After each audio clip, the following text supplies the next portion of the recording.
Hey guys, good evening. कैसे हैं आप सब लोग। एकाग्रता सीए पर आप लोगों का बहुत बहुत स्वागत। मैं आपका दोस्त जयेश भंडारी। और बच्चों, आप लोग जैसे जानते हो कि ये जो सीरीज हमारी चल रही है भाई, इसमें हम लोग कर रहे हैं मॉडल टेस्ट पेपर का सॉल्यूशन। टोटल 8 पेपर्स है। अच्छा, इन सारे मॉडल टेस्ट पेपर के एमसीक्यूज हम लोग ऑलरेडी सॉल्व कर चुके हैं भाई। बार बार आपको मैं याद भी दिला देता हूं कि सर एमसीक्यू तो सॉल्व कराए नहीं, डायरेक्ट डिस्क्रिप्टिव किए। बच्चे लोगों, एमसीक्यू क्वेश्चंस हम लोग ऑलरेडी अलग से सॉल्व कर चुके हैं। बिल्कुल उसका प्लेलिस्ट बना हुआ है, आप जाकर के वहां से बढ़िया तरीके से तैयारी कर सकते हैं। अभी हम लोग कर रहे हैं डिस्क्रिप्टिव क्वेश्चन, ताकि क्वेश्चंस का पैटर्न भी देख सकें और हाउ टू राइट आंसर भी हम लोगों को पता लग सके। वो सारी चीजें हम लोग यहां से प्लान कर रहे हैं। ठीक है, चलिए जी। तो फटाफट से स्टार्ट करेंगे बच्चे लोगों हमारा मॉडल टेस्ट पेपर नंबर 3 और उसके सॉल्यूशंस। लीजिए, ये आ गया नंबर 1। तो पहला जो हमारा क्वेश्चन नॉर्मली कंपलसरी क्वेश्चन रहता है बच्चों, और आप लोग जानते हो 4 पार्ट्स हर क्वेश्चन के हमारे पास में है ही है। तो यहां पे क्या बोला है, स्टार्ट करते हैं बच्चे लोगों। CA Rashmi is the auditor of ABC Limited for the financial year ending 31st March 24.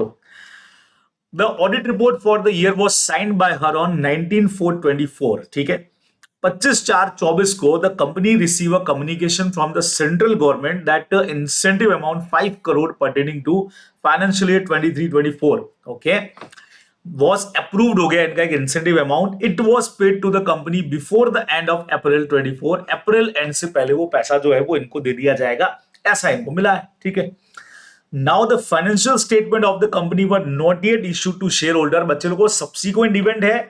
Audit report पे साइन तो हो गया है, लेकिन अभी तक शेयर होल्डर को इश्यू नहीं हुआ है। Board of director wish to include the incentive amount in the financial statement, और ऑडिटर को रिक्वेस्ट करते हैं कि भैया एक फ्रेश ऑडिट रिपोर्ट वो बना करके दे दे।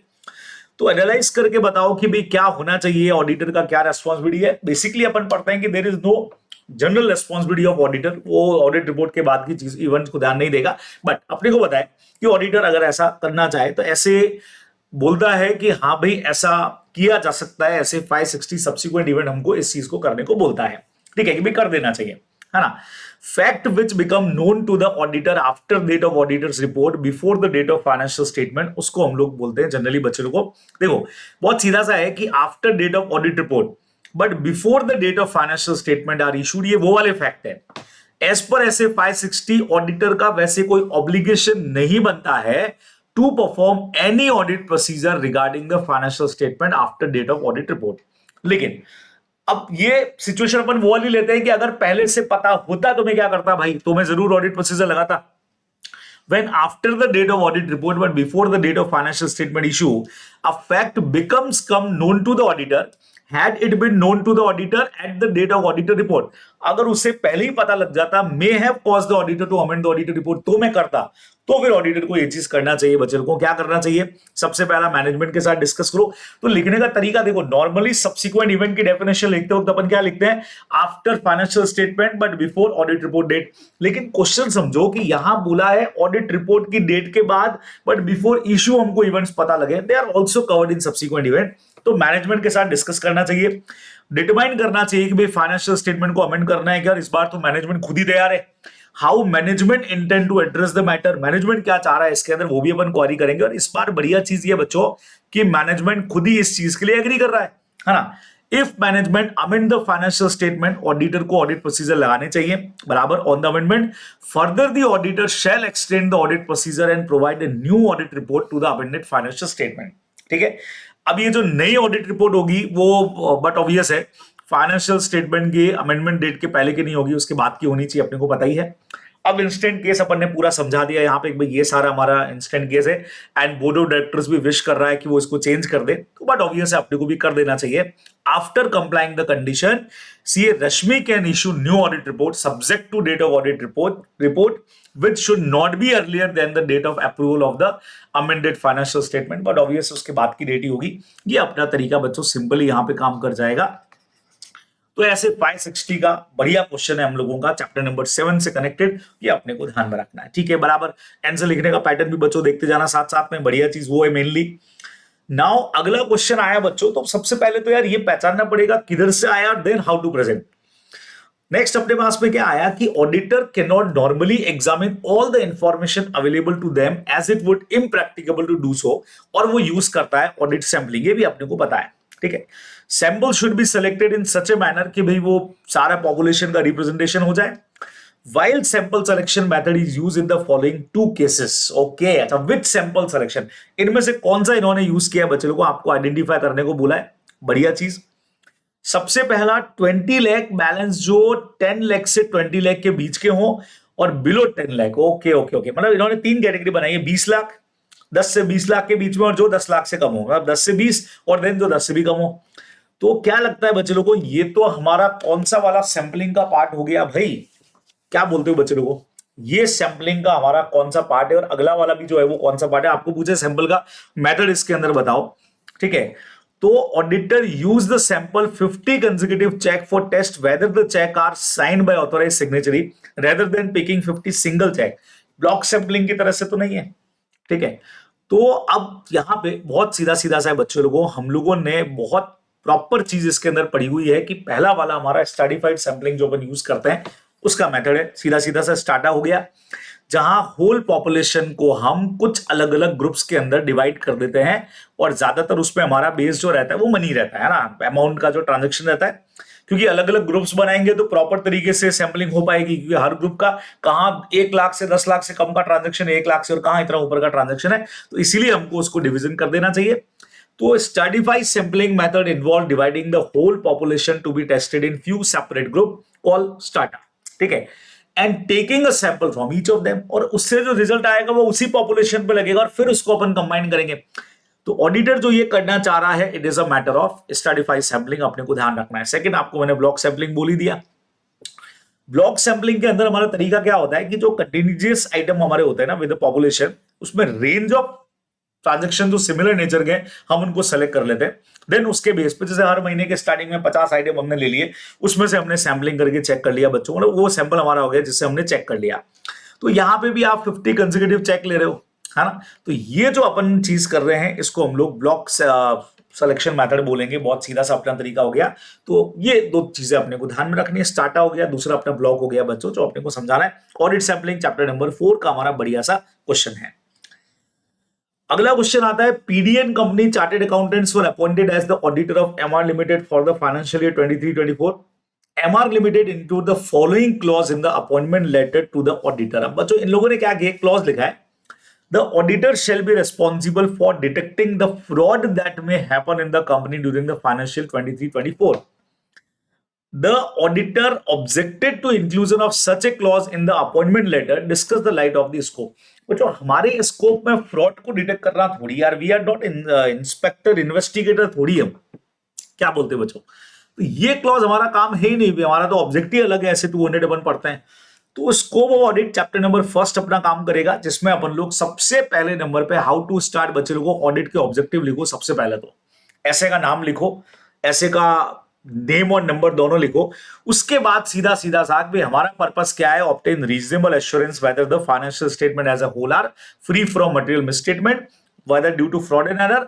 और देन उसके ऊपर हमको एक ओपिनियन एक्सप्रेस करना है, ये हमारा मेनली काम है. ठीक है, फिर अपना वो वाला पैराग्राफ लेके आ जाओ कि भाई हमारा काम जो है वो इन्वेस्टिगेशन करने का नहीं है. We have no legal power to search as well as witness as well as oath. ये हमारा काम ही नहीं है, हम डिफरेंट फ्रॉम इन्वेस्टिगेशन है. पूरा पॉइंट देखो बच्चों, वही लिखा है. Investigation it is a critical examination जो स्पेशल पर्पस के लिए होती है. जैसे अगर फ्रॉड सस्पेक्टेड होता है और आप अगर ऑडिटर को बोल रहे हो, चार्टेड को बोल रहे हो, तो it is a matter of investigation. Scope of audit हमारा जनरल है, ब्रॉड है, जबकि इन्वेस्टिगेशन का स्पेसिफिक और नैरो है. आप देखो जो अपन ने ऑडिट वर्सेस इन्वेस्टिगेशन के सारे पॉइंट्स पढ़े थे वो इन्होंने सारे डाल दिए ऑब्जेक्ट देने के बाद में. सो ये जो इन्होंने लिखा है वो out of the scope of the audit है बच्चों, ये अपने को ध्यान में रखना है. तो कहने का मतलब मेरा आपसे बहुत सीधा हो गया काफी, तो इसीलिए अपने मार्क्स कई बार कट जाते हैं. यार ऐसी चाहता बहुत सारी चीजें अपने से कि आप पूरा इन्वेस्टिगेशन में जितने पॉइंट्स आपने पढ़े वो सारे के सारे डालो. हम लोग नॉर्मली क्या करते हैं कि भाई अपन ने लिख दिया हमारा ऑब्जेक्ट ये है, audit is not an investigation, इतना लिख करके अपन छोड़ देते हैं. तो थोड़ा सा मैटर यहाँ पे एक्सपांड करना पड़ेगा, ये आप लोग ध्यान में रखने वाले हो. ठीक है, नेक्स्ट पे आऊं. अगला क्वेश्चन बच्चे लोगों, PQ Limited has a turnover of 807 crore during the financial year 23-24. It has outstanding dues towards goods and service tax 10 lakh. Okay, 807 crore का बच्चों इनका टर्नओवर है एंड आउटस्टैंडिंग ड्यूज जो है वो जीएसटी वाले 10 लाख के हैं since 23. When inquired by auditor, the company's manager informed that they have filed an objection letter for the said demand with GST authority. However no response receive, कोई वहां से response आया नहीं है। स्टेट द रिपोर्टिंग रेस्पॉन्सिबिलिटी, इस relation में हमारी क्या हो सकती है, कारों से रिलेटेड बच्चों, ये अपने से क्वेश्चन पूछा गया है। और देखो कारों से रिलेटेड हमारा जो पॉइंट जाता है, आपको पता है स्टेट्यूटरी ड्यूज के बारे में अपन कुछ लिखते हैं। ये देखो reporting responsibility, the auditor is required to report as per हमारा जो क्लॉज 7A है पैराग्राफ कारों का, the whether the companies in regular depositing, जो भी अनडिस्प्यूटेड ड्यूज हमारे जीएसटी वगैरह उनके अंदर हमें ये पूरा अपने को समझाना है। Service tax, custom, excise, value added tax, sales and other statutory dues to the appropriate authorities and if not the extent of arrears outstanding, अगर जो भी है वो अपने को लिखना है। अच्छा एक और चीज, अगर 6 महीने तक का ड्यू है, मतलब पीरियड खत्म होने से 6 महीने पहले तक का अगर ड्यू हो चुका है, ड्यू होने के बाद 6 महीने निकल चुके हैं, तो अपने को अलग से इंडिकेट यहां पे करना पड़ेगा। ठीक है, उसके अलावा बच्चे लोगों को एक और चीज थी, further the auditor is also required to report as per this paragraph whether statutory dues referred in subclause A not been deposited on account of any dispute की वजह से हमने अभी अगर नहीं जमा कराए, तो डिस्प्यूट कौन सी ऑथोरिटी के सामने हमारा चल रहा है, कौन सा कंसर्न डिपार्टमेंट है, उसको भी अपने को लेना है। हाँ, लेकिन खाली रिप्रेजेंटेशन अगर कोई भेजा हुआ है तो वो डिस्प्यूट में नहीं आएगा, वो चीज भी अपने को शो करनी पड़ती है। तो ये पूरा पॉइंट बच्चों यहाँ पे अपना अपन लिखने वाले हैं, आप लोग ध्यान में रखेंगे। ठीक है, तो आई थिंक बहुत आराम से फर्स्ट क्वेश्चन प्यारे तरीके से हो गया बच्चों। सेकेंड क्वेश्चन पे आ जाएं, समझिएगा। CAB was the auditor of Star Limited. He wanted to ensure that company has correctly reconciled the bank account and also wanted to understand whether and how far the internal control system was operating in the company. भाई वो ये देखना चाहता है भाई reconciliation proper हो रहा है, internal control, what kind of test of control वो परफॉर्म कर रहा है, other procedure that can be applied while undertaking test of control. तो चैप्टर थर्ड हमारा टेस्ट ऑफ कंट्रोल से रिलेटेड पॉइंट है बच्चों डायरेक्टली। तो inquiry of management and other within the entity, after assimilating the internal control system, the auditor need to examine whether how far same is actually in operation. Test of control are performed to obtain audit evidences about the effectiveness of the, सबसे पहला designing proper है और operation बराबर से हो रहा है। ठीक है, तो पहला काम तो बच्चों अपने को क्या करना चाहिए, तो इसमें इंक्वायरी करो आप मैनेजमेंट से। सेकंड नंबर ऑब्जर्वेशन कर लो, रीपरफॉर्मेंस कर लो ना, क्या दिक्कत है। It involved auditor independent execution of procedure or control that were originally performed as part of entity's internal control। जैसे बैंक अकाउंट का रिकंसिलेशन है तो खुद ही बना के देखो, एंश्योर हो जाएंगे अपन की करेक्टली परफॉर्म हो रहा है कि नहीं हो रहा है। तो कुछ चीजें आपने को रीपरफॉर्म करके देख लेनी चाहिए बच्चों, ये ध्यान रखोगे। अच्छा, अदर प्रोसीजर जो अपन यूज कर सकते हैं इसके साथ में, जैसे डॉक्यूमेंट का इंस्पेक्शन अपन कर सकते हैं बच्चों, सपोर्टिंग डॉक्यूमेंट्स को देखने के लिए। इंक्वायरी पहले आ ही चुका है, ऑब्जर्वेशन भी कर सकते हैं इसके अंदर, वो भी साथ में लग सकता है। For example, what actually perform each function, not merely who is supposed to perform। तो actual क्या हो रहा है वो देख लो। Then testing of internal control is a specific computerized application to all information technology function, जैसे प्रोग्राम चेंज कंट्रोल वगैरह। कहने का मतलब हो गया कि इंस्पेक्शन ऑफ डॉक्यूमेंट आपको देखना चाहिए जब आप किसी ट्रांजेक्शन में ये देखना चाह रहे हैं कि ऑथोराइज है कि नहीं है। ठीक है, कई बार बच्चों इंटरनल कंट्रोल जिसमें विच लीव कोई ऑडिट ट्रेल नहीं है आपके पास में, पूरा डिटेल नहीं है, तो फिर आप खुद उस पूरे ट्रांजैक्शन को ऑब्जर्व करके देखो कि एक्चुअली कैसे परफॉर्म हो रहा है वो। तो ये चीजें अपने को देख लेनी चाहिए आंसर में, ये आप लोग ध्यान रखने वाले हैं। ठीक है, देन बच्चे लोगों सेकंड का नेक्स्ट कहता है, Alpha limited has availed bank OD facility from a nationalised bank, the company receive balance confirmation certificate for bank overdraft balance on 31 March from the bank. ठीक है भाई, तो बैंक ओडी उनको मिला हुआ है, तो आप bank OD balance as per bank जो है वो 25,66,200 का है, और हमारी लेजर के हिसाब से जो है वो 26,45,300 का है। How will you vouch to verify borrowings from bank taken by Alpha limited, कैसे करेंगे अपन, क्या लगता है बच्चों को, क्या करें। यहां तो डिफरेंसेस दिख रहा है अपने को, तो क्या बोला इन्होंने, vouch verification borrowing from bank, the auditor is required to roll out and obtain independent balance confirmation in respect of all borrowing from their bank or financial institution and perform the following। ये चीजें बच्चों करनी चाहिए। अब बड़े questions के अंदर आ रहा है, आप देख रहे हो क्वेश्चन में कुछ भी नहीं दिया है, लेकिन चूंकि अब इन्होंने वेरीफाई करने को बोल दिया अपने को बैंक ओडी को, तो अपने पास में फिर बैंक ओडी से रिलेटेड जो भी बोरोइंग्स फ्रॉम द बैंक से बच्चों, उसके सारे पॉइंट्स अपने को यहां पे फिर लिखने पड़ जाएंगे। जैसे ascertain that confirmation ask for all information likely to be relevant of test of debt क्या है, इंटरेस्ट बैलेंसेस क्या है, इंटरेस्ट की रेट क्या है, कोलेटरल सिक्योरिटी क्या है, वो सब हमको पता करना पड़ेगा है। तो बहुत सारी चीजें मतलब इसके अंदर इन्होंने कवर कर ली जो अपने को पूछनी पड़ेंगी।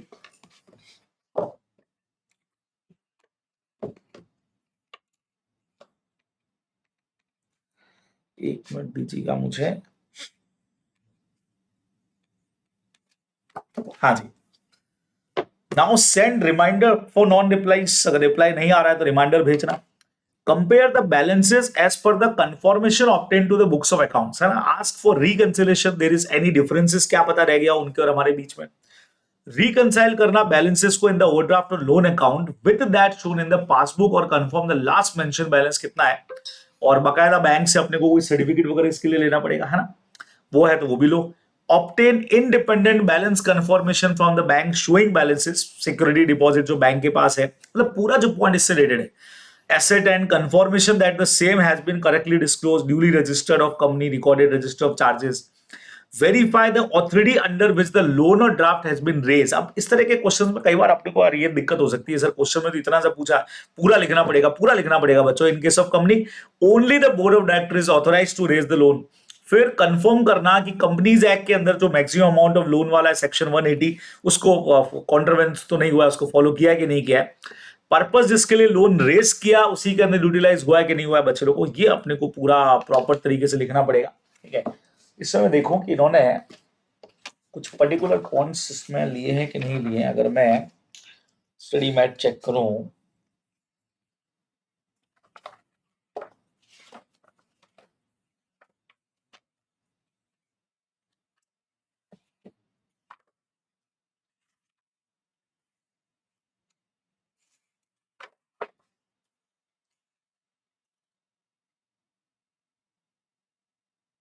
पूरा है बच्चे लोगों। आप लोग जब कंप्लीटनेस वाला पॉइंट देखोगे ना, तो डायरेक्ट कंफर्मेशन प्रोसीजर से रिलेटेड जितने पॉइंट है बच्चों, सारे के सारे बहुत लंबे चौड़े पॉइंट है। वैल्यूएशन तक इन्होंने सारे पॉइंट्स को आई थिंक डाला है। देखिए यहाँ सर्टेन हो गया, सेंड रिमाइंडर्स डाल दिया इन्होंने, कंपेयर वाला पॉइंट भी इन्होंने डाला है बेसिकली, ठीक है। देन रिकंसाइल द बैलेंसेस का एक हमारा पॉइंट हो गया।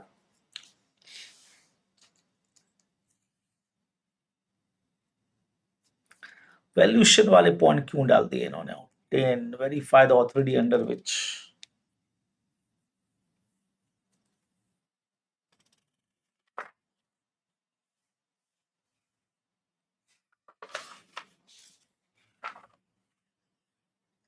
इतने पे ही काम खत्म हो जाना चाहिए था इनका, बहुत सारे पॉइंट इन्होंने डाल दिए एक्स्ट्रा।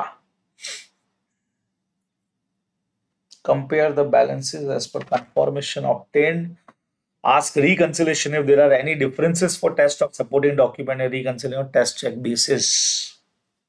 यहां तक तो ठीक था। रिकंसाइल द बैलेंसेस वाला भी इन्होंने डाला है पॉइंट्स, काफी ज्यादा पॉइंट्स डाल दिए। आई थिंक मेरे हिसाब से तो स्टार्टिंग 3-4 पॉइंट ही सफिशिएंट होने चाहिए थे, मोर देन सफिशिएंट थे, बट इन्होंने काफी सारे पॉइंट डाल दिए बच्चों। आगे भी इन्होंने पूरा 180 का भी रेफरेंस दिया है। चलिए, तो ये सारे पॉइंट्स अपने को लिखने पड़ेगा। मेरे हिसाब से तो क्या होना चाहिए था कि स्टार्टिंग पॉइंट क्वेश्चन क्या था, how will you vouch the borrowings banks taken, जो भी अपना लोन है उसको वेरीफाई कैसे करोगे यार तुम, है ना। तो but obvious I think starting first point हो गया हमारा, सेकंड पॉइंट हो गया reminder for non replies and compare करना। आई थिंक इतने पॉइंट्स हमारे लिए काफी थे, बट लिखे हैं भाई इन्होंने तो बहुत सारे पॉइंट्स डाले हैं। लिखना पड़ेगा बच्चे लोगों को, ऑप्शन नहीं अपने पास में, करना ही पड़ेगा, ठीक है। Schedule 3 of Companies Act 2013 prescribe disclosure of a certain ratio as part of additional regulatory information। कोई भी 3 रेशियोज आपको बोला है बताने को बच्चे लोगों। तो अगेन इसी चैप्टर का हमारा क्वेश्चन है, ये देखो इतने सारे रेशियोज होते हैं हमारे, करंट, डेब्ट, इक्विटी, डेब्ट, सर पूरी एक लिस्ट आपको दे रखी है यहाँ पे। और एफएम के अंदर आप लोग पढ़ते भी हो तो काफी इजी हो जाएगा आप लोगों के लिए, ठीक है। Rules related to discover and ratio, the company shall explain the items included in the numerator और denominator for compounding the above ratio. Further आपको एक्सप्लेन करना है, shall be provided for any change in the ratio for more than 25% as compare of the preceding year. अगर हो रहा है तो फिर अपने को क्या करना पड़ेगा, उस पर एक्सप्लेनेशन भी देना पड़ेगा। ये पॉइंट अपने को बच्चों लिखना पड़ेगा इसके अंदर, सीधी सी बात होगी। चलिए नंबर नेक्स्ट पे चलते हैं भाई। The engagement partner of a firm of auditor is explaining to his audit team undergoing practical training in the inter relationship between audit strategy and audit plan। यार सीधा पूछो ना यार, स्ट्रेटेजी और प्लान का रिलेशन बताओ, तो टीम को एक्सप्लेन करो भाई। चैप्टर नंबर 2 का क्वेश्चन बच्चे लोगों को बढ़िया सा, और इसमें तो बहुत सीधा आंसर देखो। रिलेशनशिप क्या है, audit strategy set the broad overall approach to the audit, various audit plan जो है वो various matter identify in the strategy, खाली उसको एड्रेस करता है। ऑडिट स्ट्रेटजी बात करती है एसटीडी के ऊपर, जबकि ऑडिट प्लान जो बात करेगा वो नेचर, टाइम और एक्सटेंड पे करेगा। ऑडिट प्लान डिस्क्राइब करेगा कि कैसे स्ट्रेटजी को इंप्लीमेंट करते हैं, ठीक है। ऑडिट प्लान मोर डिटेल होता है स्ट्रेटजी के कंपैरिजन में, अपन जानते हैं। इसमें एंटी इंक्लूड है, वो ऊपर वाले के साथ ही अपन दे सकते थे। Planning for these audit procedure take place over the course of audit as audit plan for the engagement develop. Once the strategy established, audit plan can be developed। तो हमेशा मैं आपको लाइन बोलता हूं, इतने पॉइंट्स भी अपन लिखेंगे तो चलेगा, मतलब स्टार्टिंग 2-3 लाइंस भी आप लिखोगे ना तो हमारा काम हो जाएगा। Then establishment of strategy and detailed audit plan are not necessarily, ये पैराग्राफ जरूर लिखना, सीक्वेंशियल में आना जरूरी नहीं है। They are closely interrelated and change अगर एक में हुआ, since change in one may result in the consequential change of the other। तो आप स्टार्टिंग पॉइंट्स भी यहाँ पे डाल देते। देखो आंसर लिखने का बहुत प्यारा तरीका बच्चों, पहला वाला strategy set the broad approach, जबकि प्लान एड्रेस करता है वेरियस मैटर जो आपने उसमें आइडेंटिफाई किए। ये बात करता है एसटीडी की, ठीक है, हालांकि, और वो बात करता है एनटी की। दोनों पॉइंट को अपन मिक्स भी करके लिख सकते हैं, नंबर चाहिए तो अपने अलग अलग भी लिख दिए, चलेगा। नाउ जैसे स्ट्रेटजी एस्टैब्लिश होगी, audit plan can be develop to address various matter. जो ऊपर ही लिखा वही चीज कि भाई ये एड्रेस करने का काम करता है, वही लाइन वापस से लिख दी, एज इट इज हो गया काम हमारा, है ना। देन उसके बाद में establishment of strategy and detail audit plan, not necessarily discrete sequential, एक में चेंज होगा तो दूसरे में होगा, ये जरूर लिखना है आपने को पैराग्राफ। तो ऐसे अपन आंसर को बढ़िया तरीके से बना सकते हैं, ठीक है। चलिए जी, तो सेकंड क्वेश्चन भी यहां आकर के हमारा कंप्लीट हो गया। चलिए बढ़ेंगे अगले क्वेश्चन यानी थर्ड क्वेश्चन की तरफ। बच्चे लोगों की थर्ड क्वेश्चन हमसे क्या कहना चाह रहा है भाई, आ जाइए थर्ड की तरफ बढ़ जाते हैं। CA Amit is the auditor of Element Limited. While conducting the audit, he wanted to analyze the different components of internal control of the company. Okay. ठीक है।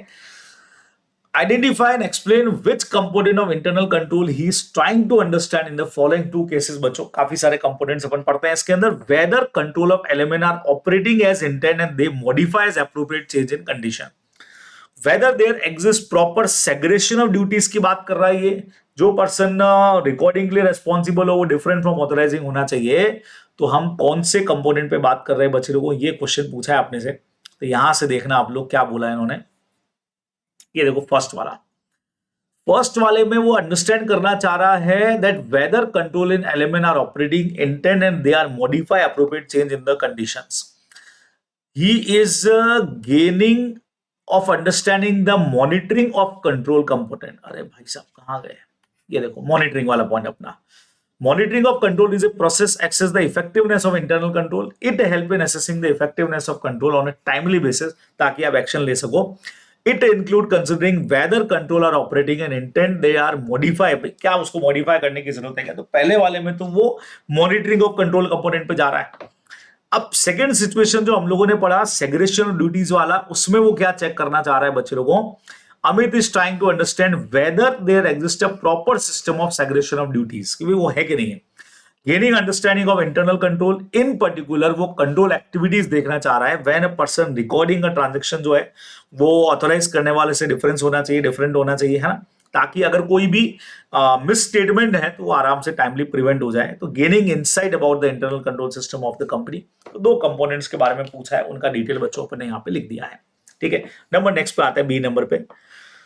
मैं यहां बोला P K and company chartered accountants are the auditor of J C limited. C A Tarun partner of P K and company was interested to supervise and verify the inventory item on 31st March 2024. During the process of verification, a large chunk of draft inventory sheet were accumulated and then a final inventory sheet was prepared. ठीक है भाई, P K and company chartered accountant are the auditor of J C limited. CA Tarun, partner of PK and Company, was entrusted to supervise and verify the inventory item. During the process of verification, large chunk of draft inventory sheet were accumulated and a final inventory sheet was prepared. Audit assistant keep all these draft and final inventory sheet in the audit file. Is the approach of audit assistant correct?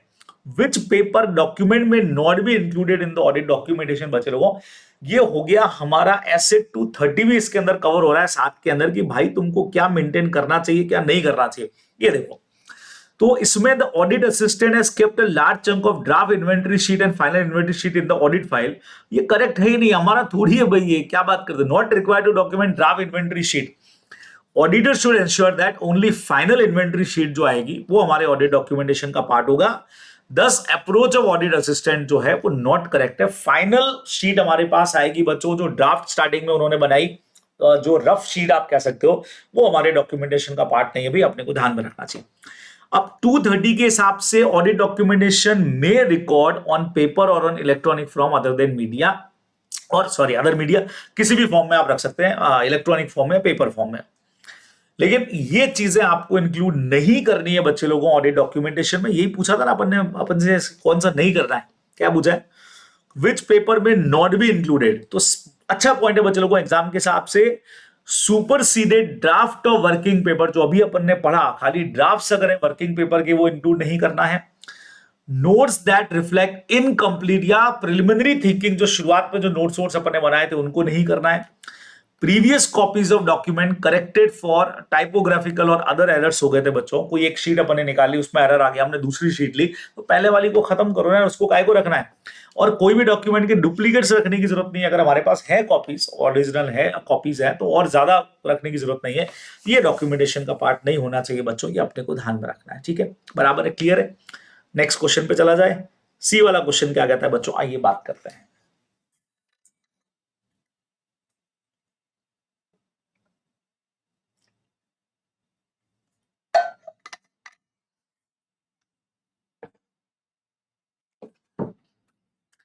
KL Limited is availing cash credit of 25 crore of Element Bank Limited. The drawing power of the company range between 22 crore and 25 crore during their 23-24. Okay, cash credit ले लगा है बच्चों, drawing power इतना रहता है।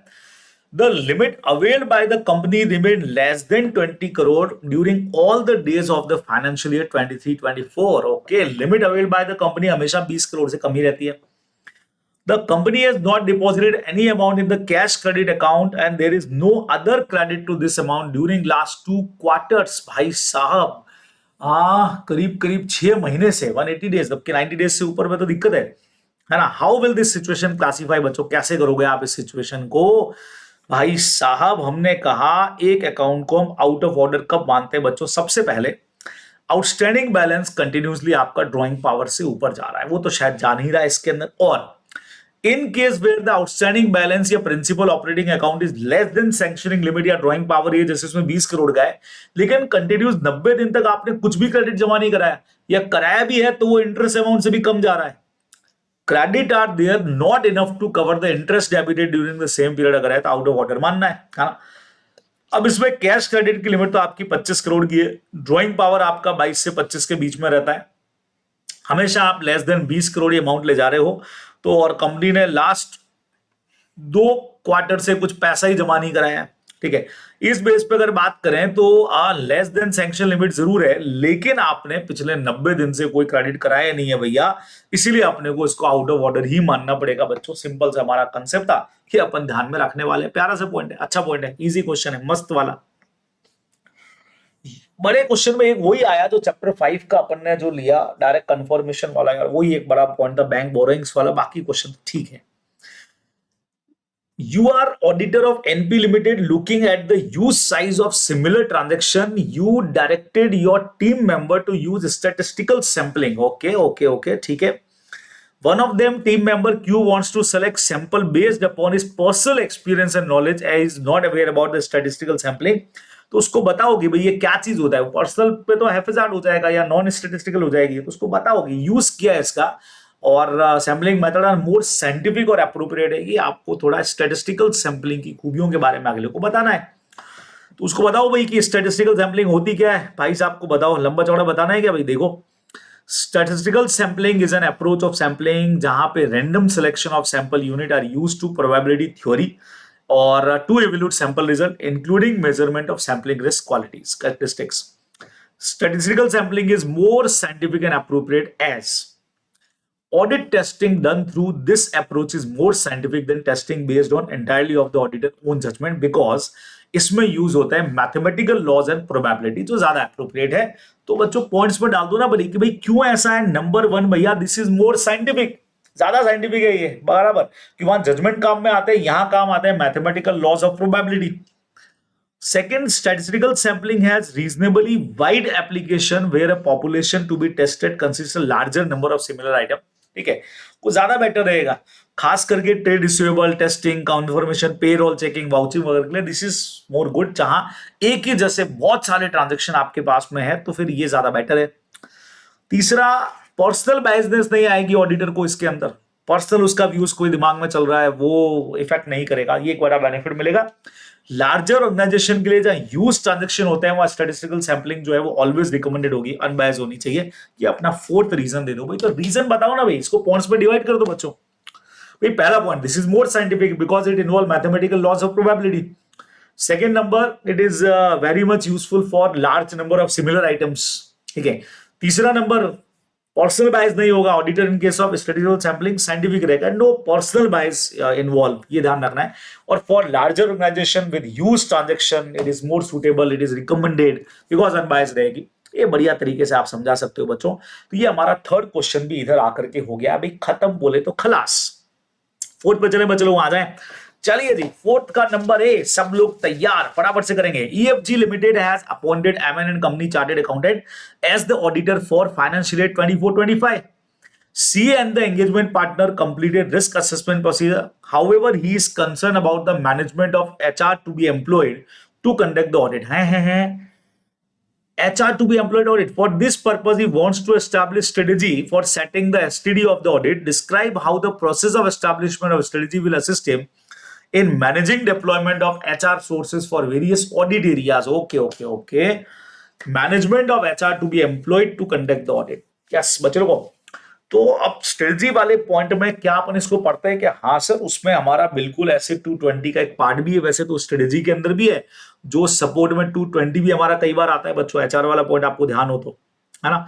वैसे तो अपन strategy पढ़ने वाले हैं, ये देखो ये भी क्वेश्चन हमारा बड़ा क्वेश्चन एक जाने वाला है, कैसे इसको और ये क्वेश्चन हमेशा से बहुत इंपॉर्टेंट भी रहा है, ठीक है। Overall strategy set the scope, timing and direction of audit, जो हमेशा होता है बच्चों, स्टार्टिंग लाइन हमेशा यहीं से शुरू होगी।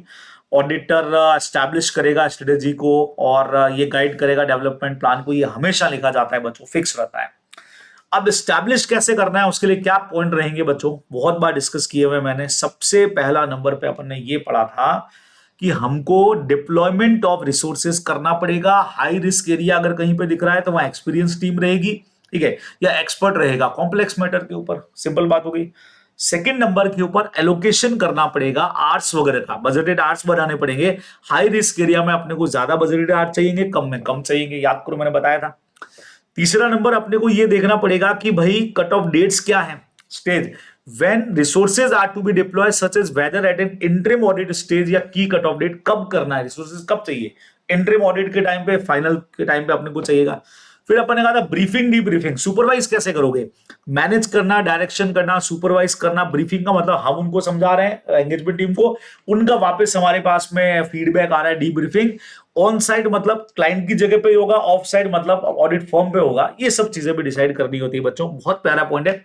और जब अपन स्ट्रेटेजी चालू करते हैं ना तो उसके शुरुआत के अंदर ही अपना पूरा का पूरा पॉइंट आ जाता है, बस दिक्कत ही होगी कि अपने को क्वेश्चन से आंसर पहचानना पड़ेगा। तो engagement partner completed risk assessment, he is concerned about the management HR to be employed to conduct the audit, ठीक है ना। he want to establish strategy, setting time, direction audit, describe how process of, ये वाली line हमको मदद करेगी बच्चों, इसी से आंसर पता लगेगा। how the process of establishment of strategy assist him, meaning deployment of resources पूछ लिया, इसलिए अपना पॉइंट पूरा डिप्लॉयमेंट पे चला जाएगा, इसलिए अपने को आंसर बच्चों यहां से लिखना पड़ेगा। चलिए जी, मेरे नाम से क्वेश्चन बना हुआ है जेबी लिमिटेड, क्या बात है बच्चे लोगों, आपको हर एक दो पेपर में जेबी लिमिटेड नजर आ ही जाएगा वैसे।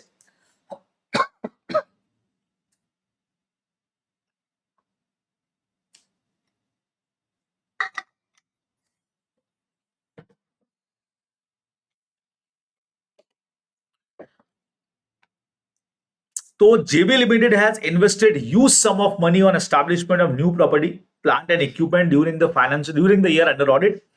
They have incurred amount 5,70,000 on dismantling of an old plant which had become obsolete, so that new plant can be set up for existing location. Auditor is in process of verifying the cost incurred towards addition of property, plant and equipment. What should be the accounting treatment of the amount जो उन्होंने dismantling of old plant में लगाया? Which element of cost should be considered for valuing property, plant and equipment? बच्चे लोगों ये अपने से इन्होंने पूछ लिया। पीपीई चैप्टर 5 का क्वेश्चन ही रहता है यहाँ तो तगड़ा वाला, एलिमेंट ऑफ कॉस्ट बताने पड़ेंगे। तो गिवन सिचुएशन में आइटम ऑफ, ये जो इन्होंने बोला है 5,70,000 का डिस्पेंडिंग किया और फिर नया प्लांट लगाया, item of property plant and equipment that qualify recognising as an asset should be measured as cost, cost of dismantling, removing or item and restoring the site which is located referred to as decommissioning will form part of new property मानी जाएगी बच्चों, new property का part माना जाएगा। अब cost element में क्या क्या चीजें होती है इसमें बच्चों, परचेज प्राइस हो गया, इंपोर्ट ड्यूटीज हो गया, नॉन रिफंडेबल परचेज टैक्स हो गया, ट्रेड डिस्काउंट वगैरह कट करने के बाद में एलिमेंट ऑफ कॉस्ट देखना पीपी का। सेकेंड नंबर, कोई भी cost directly attribute to bringing the asset to the location पे लाने के लिए जो भी लगेगी वो इसी में शामिल है। Initial estimate of cost of dismantling करना, रिमूविंग करना the item and resorting the site on which is located, तो इसीलिए डिसमेंटिंग वाली भी इसी में आ रही है, ठीक है। Decommissioning, restoration and similar liability मानी जाएगी। The obligation for which an enterprise incurs either when an item is acquired as a consequence of having use item during a particular period for purpose, ये तो चलो ठीक है, आप नहीं भी लिखोगे तो चलेगा, लेकिन मेन चीज वो जो ऊपर अपन ने लिखा बच्चे लोगों कि ये वाली सारी चीजें इसके अंदर कवर मानी जाएंगी, डिस्पेंटिंग की, रिमूविंग की, item and restoring the site वाली अपने को ध्यान में रखना है। ऐसे अपने को आंसर लिखना पड़ेगा। नेक्स्ट पे चलते हैं बच्चे लोगों, number C. C. Ayush has recently qualified as a joint CA firm. Ongoing through various audit report, he observed that different phrases were used to express an unmodified opinion on the financial statement. अलग अलग तरीके हैं इसको लिखने के। तो आपसे पूछा होगा मेरे ख्याल से, बताओ ड्राफ्टिंग करो बच्चे लोगों। डायरेक्ट ड्राफ्टिंग का क्वेश्चन बच्चों अपने से पूछ लिया गया है, एकदम सीधा क्वेश्चन, दो तरीके आपको दे रखे हैं नोट्स में, स्टडी माइंड पे, सब जगह। In our opinion, the accompanying financial statement present fairly in all material respect in accordance with the applicable FRF, जो अपन नॉर्मली लिखते हैं। दूसरा तरीका, in our opinion, जो अपना सबसे ज्यादा यूज में आता है, financial statement giving a true and fair view of the financial year वगैरह जो अपन लिखते हैं, in accordance with the applicable FRF. तो द फ्रेजेस प्रेजेंटली फेयरली इन और material respect and give true and fair view जो है वो दोनों बराबर ही माने जाता है कि भाई प्रेजेंटली फेयर इन और मटेरियल रेस्पेक्ट या giving true and fair view जो अपन मानते हैं। इन अप्रोप्रिएट फ्रेजेस अगर है तो वो तो सब्जेक्ट टू अगर अपन लगाते हैं बच्चों, ये इसकी जरूरत नहीं है अपने को, तो ये अपने आंसर में लिखना पड़ेगा। चलिए जी, डी पे आगे। You have been appointed as an auditor of cooperative society. During the course of audit, you have noticed some serious irregularities in the working of the society. Eliminate करो these special matter of reporting to the registrar. जब अगर आप chapter number 9 का question है बच्चे लोगों, तो special report to registrar देना पड़ेगा। अच्छा क्वेश्चन है, कुछ पॉइंट्स दे रखे हैं। During the course of audit, if auditor noticed that there are some serious irregularity in the working of the society, he may report these special matter to the registrar. ठीक है, the registrar on receipt of special report, जो भी उसको action लेना है वो लेगा। अब क्या चीजें होती हैं, स्पेशल रिपोर्ट कब देनी है बच्चों? Personal profiting by member of managing committee in transaction of the society, जहां ये लगे कि जो सोसाइटी के डायरेक्टर्स, मैनेजर्स, मैनेजिंग कमेटी के लोग हैं, पर्सनल बेनिफिट के लिए काम कर रहे हैं, पर्सनल पैसा कमा रहे हैं। कहीं फ्रॉड डिटेक्ट होता है related to expenses, purchase property या स्टोर्स को लेकर के। मिसमैनेजमेंट के कुछ एग्जांपल्स लग रहे हैं, मैनेजमेंट के डिसीजन जो है वो कोऑपरेटिव प्रिंसिपल के अगेंस्ट में अगर लग रहे हैं बच्चे लोगों, सीधा सा पॉइंट हो गया। अर्बन कोऑपरेटिव बैंक्स के अंदर अगर डिसप्रपोर्शनल एडवांसेस हो रहा है बराबर से टू वेस्टेड इंटरेस्ट ग्रुप, जिनका ज्यादा फायदा है, जैसे रिलेटिव्स ऑफ मैनेजमेंट वगैरह को आपने डिसप्रपोर्शनल एडवांसेस दिया, जितना देना चाहिए था उससे ज्यादा, रेकलेस एडवांसिंग हो रही है, मैनेजमेंट नेग्लिजेंट है एडिक्वेट सिक्योरिटी लेने के लिए, सेफगार्ड नहीं हो रहा है अगर एसेट का, क्रेडिट्स वगैरह का, तो फिर बच्चों ये वो सिचुएशंस हैं जहां पे फिर क्या करना चाहिए, उसको सीधा सीधा सा रिपोर्टिंग टू रजिस्ट्रार करना पड़ेगा बच्चों, ये अपने को ध्यान में रखना है। तो यहां आकर के आपका क्वेश्चन नंबर 4 जो है बच्चों वो भी खत्म हो जाएगा। ठीक है, बराबर है, क्लियर है। नंबर नेक्स्ट पे चले बच्चे लोगों, नंबर 5 पे आ जाए फटाफट से। तो आइए क्या लिखा है, PP and company, a firm of chartered accountant has been auditing the books of accounts of Kali limited for the last 3 years. The company has recently made some major changes in the business policy while planning to start the audit of 4th year for the financial year 24-25. The audit manager of firm, as per routine practice, handed over the previous year audit program as it is to the audit team with the instruction to adhere failingly to the said audit program. ठीक है भाई कि भाई इसको follow करना है। Evaluate the decision of audit manager, सही है क्या? और चलो पिछले 3 साल से आप ऑडिट कर रहे हैं, कंपनी ने कुछ रिसेंट मेजर चेंजेस किए हैं बिजनेस पॉलिसीज के अंदर, 4th ईयर में आप ऑडिट कर रहे हैं, तो भाई ऑडिट प्रोग्राम तो चेंज करना पड़ेगा, है ना? उसमें मॉडिफिकेशन रिव्यू तो जरूरी है सिचुएशन के हिसाब से। देखो बढ़िया पॉइंट है भाई साहब, लेकिन इतना लंबा चौड़ा, और भाई आंसर बस बड़े बना दिए जाते हैं कई बार, और अपने लिए लिखने में दिक्कत हो जाती है ना कई बार। ऐसी का यार कि फिक्स फंडा है, आंसर बड़े बनाओ कई बार। सीधा सा पॉइंट था बच्चों पीरियोडिक रिव्यू का। There should be a periodic review of the audit program to assess whether the same continues to be adequate for obtaining requisite knowledge. बराबर सी अपने को ध्यान में रखना है। And evidence about the transaction. भाई साहब लंबा चौड़ा सा पॉइंट है, देखते हैं बच्चों लोग क्या कहना चाह रहा है, पढ़ते हैं भी इसको अपन, थोड़ा सिंप्लीफाई करने की कोशिश करते हैं, इजी हो जाए। There should be periodic review of the audit program to assess whether the same continues to be adequate or there is any requirement of change। आप पॉइंट चेंज करो ना बच्चे लोगों, लैंग्वेज अपने हिसाब से लिखो, है ना, कि भाई चेंज करने की जरूरत है कि नहीं। Unless this is done, any change in the business policy of client may not be adequately known and consequently audit work may be carried on basis of absolute program, and for this negligence the whole audit may be held negligently conducted and the auditor may have faced legal consequences। ये तो आपने को वैसे भी दे रखा है, अब इसको सिंपल वे में आप लिख सकते हो।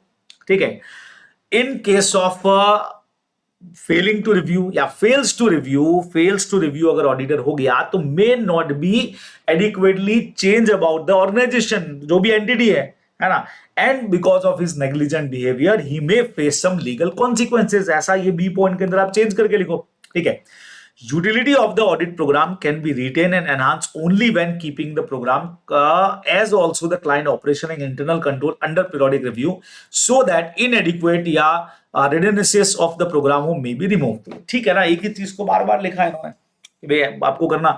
Audit program not only list the task to be carried out but also contain a few relevant instruction, जैसे चेकिंग है, सैम्पलिंग प्लान वगैरह है। तो इन सब के लिए जो भी चेंजेस हुए आपको पता होना जरूरी है। मुझे तो ये सब चीजें ऐसी लगती है कि ये वाले पैराग्राफ वगैरह की जरूरत ही नहीं है। ठीक है, रिजिड नहीं होना पड़ेगा और they have to change about the situation in the audit program, आपको करना चाहिए सब कुछ ओके। तो गिविंग सिचुएशन में मेजर चेंजेस हैं तो उसको चेंज करना चाहिए था। Thus contention of audit manager to adhere with the instruction of following the same audit program जो है इज नॉट करेक्ट, ये ध्यान में रखना है। तो मुझे बच्चों लगता है कि यार एक तो स्टार्टिंग पॉइंट जो अपन रिव्यू पढ़ते हैं कि भाई there should be a periodic review of audit program is necessary, वो जरूरी है। ठीक है, because of change in the nature या change in the transaction of the entity auditor have to modify the audit program, otherwise he may have to face some legal consequences. ये point अपन अपने हिसाब से बना करके लिख सकते हैं। ठीक है, फिर सेकंड वाला पॉइंट जो हमको कहना चाह रहा है, utility of audit program can be retain and enhance only by keeping the program up to date, also client operation, internal control and periodic review. और तो मतलब ही नहीं है बच्चों, वही वाले पॉइंट में आ गया। पर ठीक है, अब ऐसे ही कहता है, इस पॉइंट के साथ सब दे रखा है तो अपने को सारे पॉइंट्स लिखने पड़ेंगे, वहां पे कवर करने पड़ेंगे, अदरवाइज तो यार स्टार्टिंग पॉइंट से हमारा काम हो जाता है इसके अंदर। तो the management of D Limited have engaged a actuary expert to ascertain actuarial valuation of gratuity for provision to be made in the accounts. As an auditor of D Limited, you plan to use the report of the said expert and audit evidences। आप directly काम में लेना चाह रहे हो जो भी actuarial expert है। As an auditor, what will you do? Evaluate the competence, capability, objectivity, and understanding the work of the actuary expert who have carried out actuarial valuation of gratuity। Gratuity का उसने calculation किया और आप उसको use लेना चाह रहे हो और आप ये देखना चाह रहे हो कि भाई उसमें कितना कॉम्पिटेंस, कैपेबिलिटी, ऑब्जेक्टिविटी है कि हम उसके काम को, एक्सपर्ट के ओपिनियन को एज इट इज यूज कर लें। उससे कनेक्टेड बच्चों का क्वेश्चन है। तो एज पर ऐसे 500 issued by ICI when using the work of management या एक्सपर्ट अगर आप कर रहे हो तो कुछ चीजें आपको देखनी चाहिए। सबसे पहला, एक्सपर्ट जो है वो आउटसाइड एंटिटी है या इनसाइड है। ठीक है, वेदर एक्सपर्ट इंडिपेंडेंट है कि नहीं है, प्रीवियस एक्सपीरियंस ऑडिटर का क्या है उसके काम को यूज में लेने का, और ऑडिटर जो एक्सपर्ट है उसका क्वालिफिकेशन वगैरह क्या है, प्रोफेशनल बॉडी का किसका मेंबर है, ये सब बच्चों उसको ध्यान में रखना चाहिए।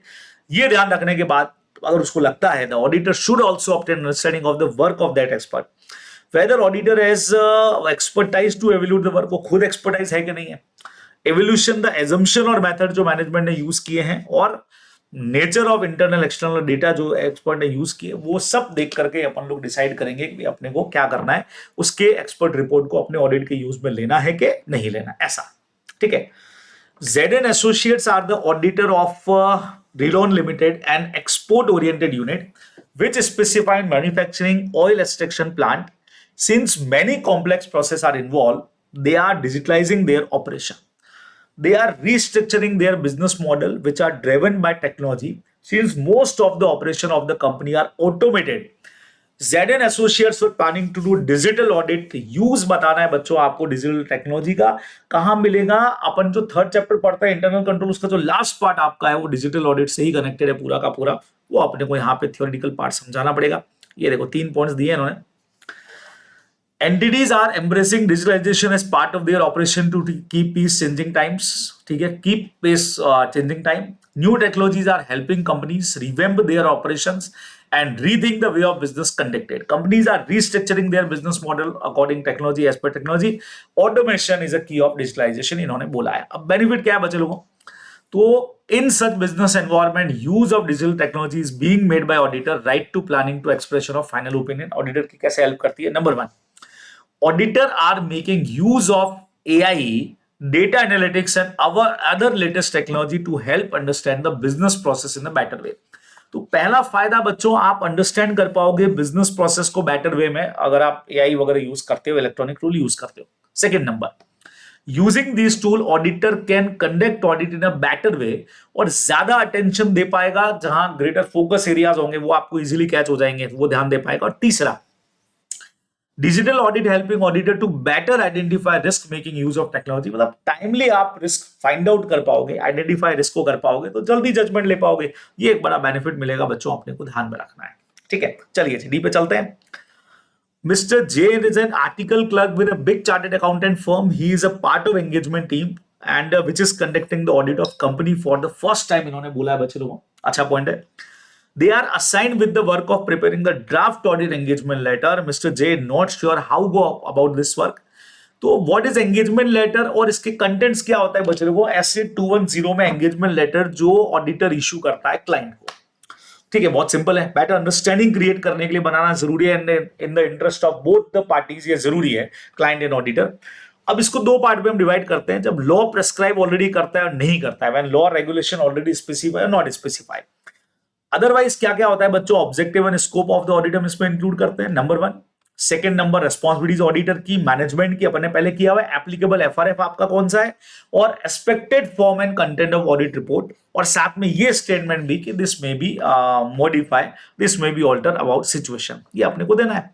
अच्छा, लॉ या रेगुलेशन अगर कुछ चीजों को ऑलरेडी प्रिस्क्राइब कर रहा है तो there is no requirement to include in the engagement letter. सिर्फ अपने को एक्नॉलेजमेंट चाहिएगा मैनेजमेंट का कि दे अंडरस्टूड देयर रिस्पांसिबिलिटीज. बहुत बढ़िया तरीके से पॉइंट अपने पढ़ा हुआ है. सीधा सीधा ऐसे 210 में अपने को बच्चों ये दे रखा है कि कैसे करना चाहिए. तो ये अपने को पॉइंट्स इसमें ध्यान में रखने हैं. ठीक है बच्चों, नेक्स्ट पे आ जाए. 6 का आ जाओ भाई. आखिरी क्वेश्चन बच्चों, 6 के चारों पार्ट करते हैं. 5 पार्ट होंगे भी, एक चॉइस का भी होगा. You are the auditor of Plus Bank Limited. The bank has made following provision for the year ended 31st March. Provision for bad debt दे रखा है बच्चे लोगों यहाँ पे. Provision for substandard asset है, expenses है, income tax है, सब दे रखा है. You are in the process of verifying the provision and contingencies of the bank. What approach आपको इसमें अप्लाई करनी चाहिए बच्चों? बैंक ऑडिट में अपने को वेरीफाइंग प्रोविजन एंड कंटीजेंसीज का एक पॉइंट अपने को दे रखा है. बैड डेब्ट का, सब standard asset, provision for expenses, provision for income tax, सारे पॉइंट आपको दे रखे हैं. ठीक है, आइए देखो आंसर कैसे जाएगा बच्चों. ये देखो सीधा पॉइंट है डायरेक्ट. ये तो थ्योरी तो आपको ऐसे ही दी है, मेन तो आपको क्वेश्चन पूछा है कैसे करोगे. Ensure that compliances for various regulatory requirement for provisioning जो है हैज बीन फुलफिल्ड. बच्चों सिंपल शॉर्ट कर लोगे. Ensure that compliances for various regulatory requirement जो भी रेटेड विद फॉर प्रोविजनिंग जो है have been fulfilled. Obtaining understanding as how the bank computes the provision and standard asset and NPA. It will be primarily include checking the basis of classification of loan, receivable into standard, substandard, doubtful asset जो भी था auditor verify कर सकता है loan classification. तो second number में आपको calculation understand करनी है. हाउ दे कंप्यूट, कैसे प्रोविजन बना रहे हो, हाउ टू डिवाइड, कि कैसे क्लासिफिकेशन कैसे कर रहे हो, स्टैंडर्ड सब स्टैंडर्ड लॉस का वो चेक करना चाहिए. ठीक है. फिर detail breakup of standard loan, NPA and agree to outstanding balances with the general ledger अपने को मैच करके देख लेना चाहिए। टैक्स प्रोविजन कंप्यूटेशन आप चेक करना चाहिए, आपको वेरीफाई करना चाहिए कितना अमाउंट डेबिट क्रेडिट गया है, तो टैक्स कैलकुलेशन के लिए हो गया। Now examine other provision for expenses, है ना, provisioning and adequacy of the same has been discussing and obtaining explanation from the bank management आपको लेना चाहिए। भाई प्रोविजन फॉर एक्सपेंसेस भी तो दूसरे रहे होंगे ना जो उससे रेटेड है और जो अपने डूब गए एक्सपेंसेस वगैरह या जिनके लिए प्रोविजन बना रहे हैं, तो वो भी डिस्कस करना चाहिए। ये सारे पॉइंट बच्चों आपको फर्स्ट क्वेश्चन के आंसर में लिखना है, डायरेक्ट बैंक ऑडिट में आपको दे रखा है। देन उसके बाद में अगला क्वेश्चन इसी के चॉइस में इन्होंने क्या डाला है भाई साहब, CA Vasu was appointed as an auditor of Pizza limited for financial year 23-24. While reviewing the internal control, he observed that company has entered into many transactions with firm in which the directors are interested. Related party transaction तो नहीं है. The company specify procedure way of bypass such transaction. Bypass, oh गड़बड़ घोटाला. Vasu considered it as a significant deficiency in the internal control over related party transaction. जैसा आपको मैंने कहा, he communicated the deficiency through TCWG as under control or oversight transaction with related parties are weak. इतना लिख के उसने छोड़ दिया, ठीक है। तो सबसे पहला डेफिशिएंसी इन इंटरनल कंट्रोल क्या होती है बताओ। 265 के हिसाब से जो आपने कम्युनिकेट किया वो एप्रोप्रिएट था क्या? नहीं जी, आपको रीजंस बताने चाहिए थे, डिस्क्लोजर देना चाहिए था, ओपिनियन नहीं देना है लेकिन सजेशंस भी देने चाहिए थे, ये जनरली होता है। तो पहले बच्चों डेफिशिएंसी इन इंटरनल कंट्रोल क्या होता है भाई? अ कंट्रोल डिजाइन इंप्लीमेंटेड या operated such a way that enable to prevent, detect और correct the misstatement, number 1। Second number, a control necessary to prevent or detect the correct misstatement in the financial statement on a timely basis is missing, है ही नहीं या है तो adequate नहीं है। 265 में बच्चों अपन कम्युनिकेट करते ही हैं, क्या क्या डाउट्स है वो सारे। therefore the above communication is not proper, not only significant deficiency, आपको एक्सप्लेन करना चाहिए था। मैंने कहा ना पोटेंशियल इफेक्ट्स उसके क्या आएंगे, ऑल्सो हमको ये भी it should explain that such a significant deficiency can lead to misstatement of transaction with the related party. Importance of control आपको बताना पड़ता है इसके अंदर, और क्या कौन रेस्पॉन्सिबिलिटी किसकी बन रही है बच्चों, ये सब भी इसके अंदर आपको शो करना चाहिए था आंसर में, ये अपने को ध्यान में रखना है, ठीक है। प्यारा सा पॉइंट है। नंबर नेक्स्ट पे चलें। CAP is a professional accountant in service in terms of employment and professional relationship with employer. He has to be alert to the possibility of inadvertent disclosure of any information outside the employing organization. Okay.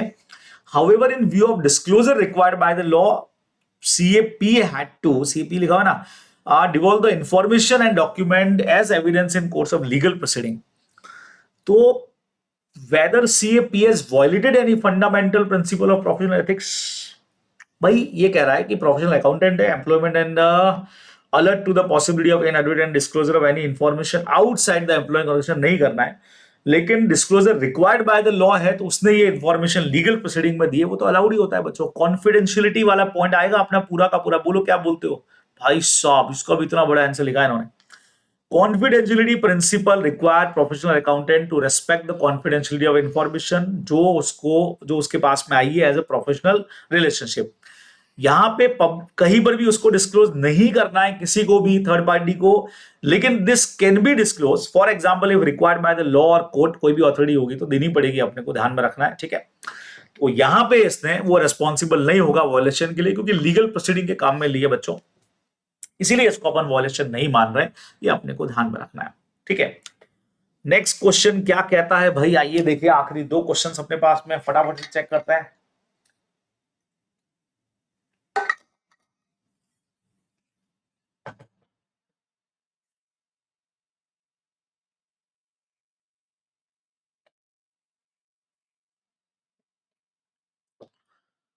During the audit of accounts for the year ended 31st March, the auditor of FD Limited wanted confirmation from trade receivables, okay, which was outstanding for more than 6 months, amounting 4,25,000.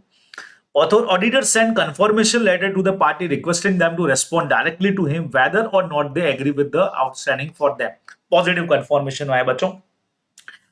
Trade receivable confirmed the auditor of FD Limited that they were required to pay an amount of 4,20,000 to FD Limited as per their books. 4,25 नहीं है sir, 4,20 ही देना है।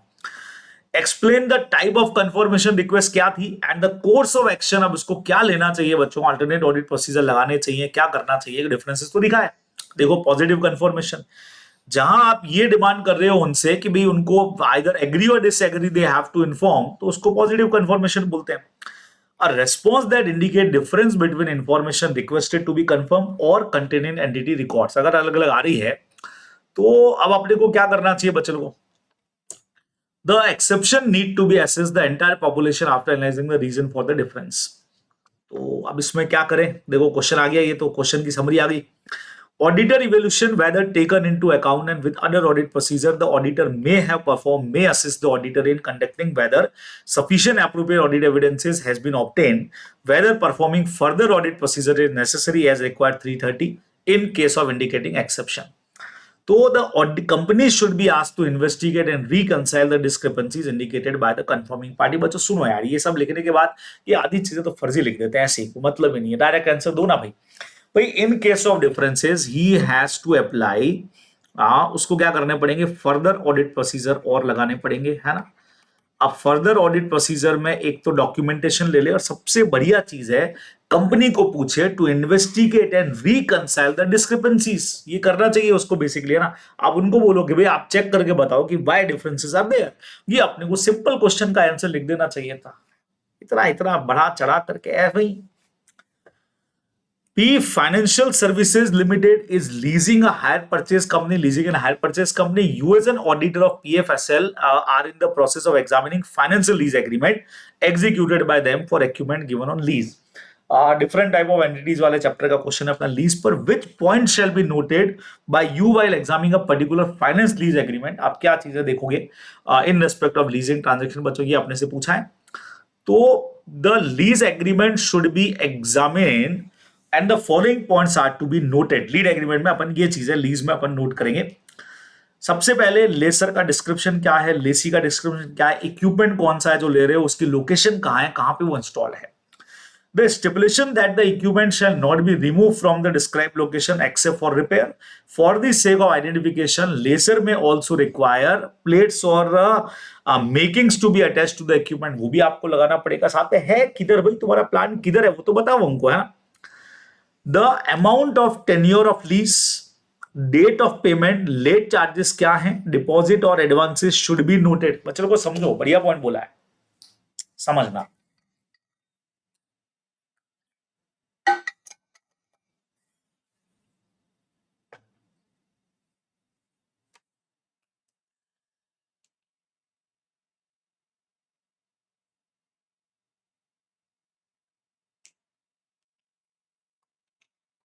हाँ जी। The amount of tenure of lease, dates of payment and late charges. अगर tenure का tenure क्या रहेगा, लीज का पेमेंट की डेट क्या रहेगी, लेट चार्जेस अगर हम टाइमली नहीं पे करते तो क्या रहेगा, डिपॉजिट्स कितना, एडवांस कितना डिपॉजिट करना पड़ेगा, ये सब भी उसके अंदर आएगा बच्चों लीज एग्रीमेंट में। तो ये सब चीजें आपने को देखनी पड़ेगी। Whether the equipment shall be returned to the lessor on termination, भाई इक्विपमेंट रिटर्न कब करना रहेगा, on termination of agreement, and the cost shall be borne by the lessee, उसकी कॉस्ट भी लेसी बियर करेगा। Whether the agreement prohibit the lessee for subletting the equipment and authorizes the lessor to do so, तो agreement prohibit करेगा लेसी को for subletting भी, आगे आप किसी को सबलेट नहीं करोगे इक्विपमेंट को, है ना। And authorises the lessor to do so, lessor कर सकता है, उसकी परमिशन लेके आप कर सकते हो। तो ये सारे पॉइंट अपने को लीज एग्रीमेंट जब भी बनेगा बच्चे लोगों, उसके अंदर फाइनेंशियल लीज के अंदर अपन ये चीजों को इंक्लूड करने वाले हैं एग्रीमेंट के अंदर। ये आप लोग मेनली ध्यान पे रखने वाले हो, ठीक है। तो बच्चे लोगों यहां पे हमारा मॉडल टेस्ट पेपर नंबर 3 जो है वो पूरा हो गया। थोड़ा सा अगर इस पे नजर डाला जाए तो देखो नॉर्मल क्वेश्चंस तो लिमिट में ही थे। ये क्वेश्चन में कहीं कहीं पे ये लोग कुछ ज्यादा ही भावनाओं में बह जाते हैं, ज्यादा बड़े आंसर्स दे दिए, जबकि काम हो सकता था कॉन्फिडेंशियलिटी में भी। चलो ठीक है, नॉर्मल सा क्वेश्चन बनाया, कुछ क्वेश्चन की थ्योरी और ये लोग दे रहे हैं। ये वाला क्वेश्चन भी बढ़िया था बच्चों, एकदम सही क्वेश्चन था। हाँ, अब कंटीजेंसीज का ऑडिट अगर आपको करना है तो भाई उसके लिए तो डायरेक्ट एक्चुअली पॉइंट अपने को बैंक वाले में दे रखा है, वो सारे पॉइंट ही अपने को यूज करने पड़ेंगे, और कोई ऑप्शन अपने पास में है नहीं, जितने पॉइंट है वो सारे लेने पड़ेंगे। ठीक है, अपन जैसा मैंने कहा मेन मेन पॉइंट्स इसमें से निकाल करके लिख सकते हैं, ज्यादा डिटेलिंग की जरूरत नहीं है अपने को। जो अपने की वर्ड्स बचो जिसको अपन बोलते हैं ना, वो अपन इसमें यूज कर सकते हैं ऐसा। ऑडिट एंगेजमेंट लेटर प्यारा पॉइंट था बच्चों, डायरेक्ट पॉइंट था, अच्छा पॉइंट था, ये तो कोई खास टेंशन वाला पॉइंट नहीं था। Digital technology is also easy. Then audit evidences वाला ये पॉइंट भी अच्छा है, अच्छे तरह का पॉइंट है बच्चों, बढ़िया पॉइंट है।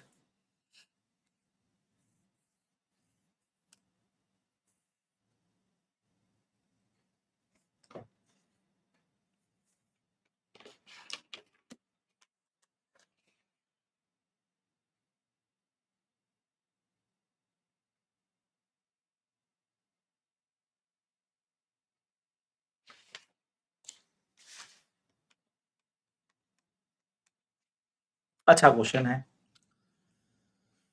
Then review of audit program, काफी ज्यादा बड़ा क्वेश्चन इन्होंने डाला है, पर अब पॉइंट है तो मेरे हिसाब से तो जैसा आपको मैंने पॉइंट्स में बताया ना, वैसे करके अपन आंसर को डी एंड कर सकते थे, इतना कोई खास बड़ा अपने को ज्यादा लिखने की जरूरत नहीं थी। चलिए बाकी तो ठीक है, अपन लोगों ने डिस्कस कर ही लिए। ठीक है बच्चे लोगों, तो ये हमारा सारा काम यहाँ पे कंप्लीट हो गया। हाउ टू राइट आंसर भी अपन ने देख लिया, कई बार आईसीएसई अपने आईसीए अपने से क्या क्या चाह सकता है वो सब भी अपन लोगों ने देख लिया। चलिए जी, तो यहाँ आपका मॉडल टेस्ट पेपर नंबर 3 खत्म होता है बच्चे लोगों। जल्दी आपसे फिर मुलाकात होगी मॉडल टेस्ट पेपर 4 में। और जहां चीजें समझ में आ रही है तो क्या किया करो, लाइक किया करो, है ना, शेयर सब्सक्राइब जरूर करना है। फिर आपसे मुलाकात होती है बच्चे लोगों। Bye, take care.